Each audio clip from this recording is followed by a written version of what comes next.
તપાસ। તો ગીરના સીમાડે આવેલા અમરેલી જિલ્લામાં વન્યજીવો અને માનવીઓ વચ્ચેનો સંઘર્ષ હવે ચરમસીમાએ પહોંચ્યો છે। અમરેલી જિલ્લાના ખાંભા તાલુકાના ચતુરી ગામે ગત 24 જૂન રાત્રે એક કાળજુ કંપાવી દે તેવી કરુણ ઘટના સામે આવી છે, જ્યાં એક સિંહણે માત્ર 5 વર્ષના માસૂમ બાળકને તેના દાદાની નજર સામેથી જ ઝૂંટવીને મોતને ઘાટ ઉતારી દીધો છે। આ ઘટનાને પગલે સમગ્ર પંથકમાં ભારે શોક, ભય અને વન વિભાગ સામે ઉગ્ર આક્રોશ ફાટી નીકળ્યો છે। અમરેલી જિલ્લામાં છેલ્લા એક જ મહિનામાં સિંહના હુમલાની આ ત્રીજી ઘટના છે। મળતી વિગતો મુજબ ચતુરી ગામે રહેતો 5 વર્ષનો માસૂમ જીયાન દેવકુભાઈ સીધા રાત્રિના સમયે તેના દાદાની આંગળી પકડીને દૂધ આપવા જઈ રહ્યો હતો। આ દરમિયાન અંધારામાંથી અચાનક ત્રાટકેલી સિંહણે માસૂમ જીયાન પર હુમલો કર્યો હતો।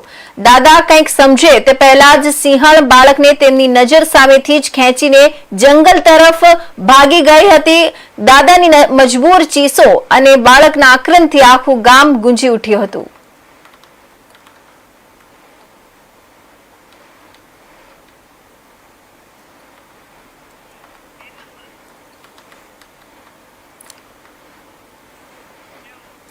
તો અમરેલી જિલ્લાના ધારી વિસ્તારનો સોશિયલ મીડિયા માટે સિંહનો વિડીયો બનાવી તેને ઇન્સ્ટાગ્રામ પર વાયરલ કરનાર 2 શખ્સો સામે વન વિભાગે કડક કાર્યવાહી હાથ ધરી છે।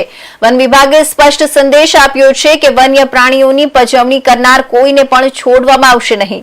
ધારી વન વિભાગ દ્વારા વન્ય પ્રાણીઓની સુરક્ષાને લઈને વધુ એક મહત્વપૂર્ણ કાર્યવાહી કરવામાં આવી છે। તુલસી શ્યામ રેન્જના કોઠારિયા રાઉન્ડ વિસ્તારમાં સિંહનો વિડીયો બનાવી તેને ઇન્સ્ટાગ્રામ પર વાયરલ કરનાર 2 શખ્સોને ઝડપી તેમની સામે કાયદેસરની કાર્યવાહી હાથ ધરવામાં આવી છે।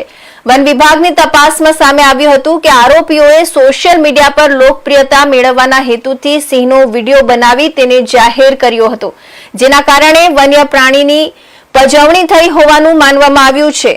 વન વિભાગે બંને આરોપીઓ સામે વન્યજીવ સુરક્ષા સંબંધિત વિવિધ કલમો હેઠળ ગુનો નોંધી કાર્યવાહી શરૂ કરી છે। તાજેતરમાં સોશિયલ મીડિયા પ્લેટફોર્મ્સ ખાસ કરીને ઇન્સ્ટાગ્રામ અને ફેસબુક ઉપર અમુક એવા વિડીયો જોવા મળ્યા છે જેમાં દેખાય છે કે અમુક શખ્સો સિંહની પજવણી કરે છે, એમને હરાસમેન્ટ કરે છે। એવા જ એક કિસ્સામાં ઇન્સ્ટાગ્રામ આઈડી ગીરનો રોમિયો તથા ગીરનો સંજય 189 માંથી અપલોડ થયેલ સિંહના પજવણીવાળા વિડીયો ઘણી જગ્યાઓ પર વાયરલ થયેલ છે। ઇન્સ્ટાગ્રામ આઈડી ગીરનો રોમિયો તથા ગીરનો સંજય 189ની ઊંડાણમાં તપાસ કરતા ઉપરોક્ત વ્યક્તિ વિરુદ્ધ પ્રાથમિક દ્રષ્ટિએ 5 ગુનાઓ હોય તેવું જણાતા તે બાબતની સ્પષ્ટતા અંગે બંને ઉપરોક્ત ઇન્સ્ટાગ્રામ આઈડીના સંચાલક સંજય મોરવાડિયાને નોટિસ આપવામાં આવ્યો હતો। સંજય મોરવાડિયા પોતાના નિવેદનમાં સ્વીકાર્યું છે કે એમને દ્વારા આ બંને ઇન્સ્ટાગ્રામ આઈડીમાં વિડીયો ડાઉનલોડ કરીને અપલોડ કરેલ છે। ઉપરોક્ત બંને ઇન્સ્ટાગ્રામ આઈડીની ઊંડાણમાં તપાસ કરતા વન્ય પ્રાણી સંરક્ષણ અધિનિયમનો ભંગ કરતા ફોટો તથા વિડીયો મળેલ છે।